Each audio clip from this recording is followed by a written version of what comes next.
Hello, New Yorker, and not just any New Yorker.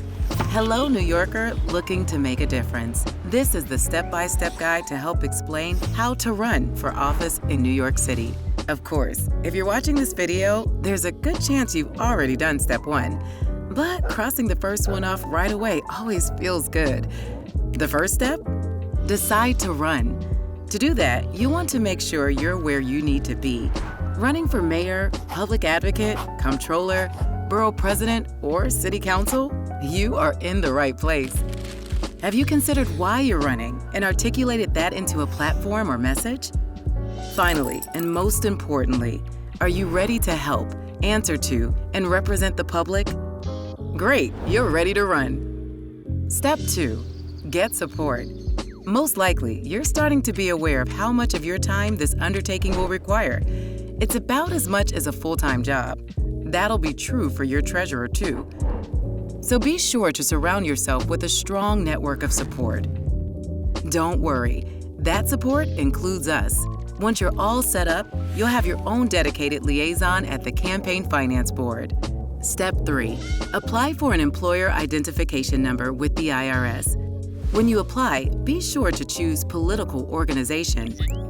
Don't forget, even if you've run previously, you'll need a new EIN for each election cycle.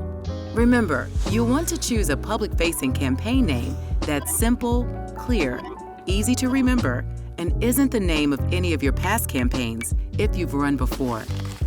Typically, your first and/or last name are a part of what you choose. Step 4 is one of the most important steps. Open a new campaign bank account in the name of your committee. Like the EIN, you need a new bank account for each election cycle, whether you've run before or not. Important watch-outs. Before you open your account, there's a lot to be aware of, so it may be worth checking out the helpfully named Choosing a Bank section on our site. The details will matter right away.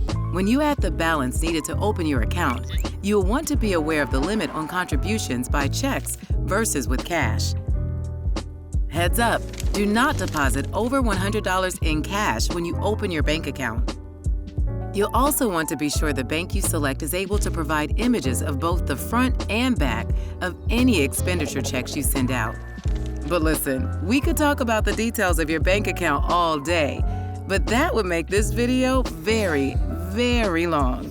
If you do have questions, you can learn a lot more via our site. Before raising or spending any money, make sure you register your candidate committee with the CFB portal. That's all there is to this step, so it's easy to execute. But it's also really important, as in required by law important, so make sure you don't forget. Step 6, attend CFB trainings. This can be done before you decide to run or open a committee. These are related to compliance and will cover all of the important, nitty-gritty details about campaign finance law. Throughout the process, remember, you can always chat with your liaison if you have questions. Step 7, set up a Contribute account. Contribute is a fundraising platform that simplifies the receipt and reporting of the campaign contributions you receive.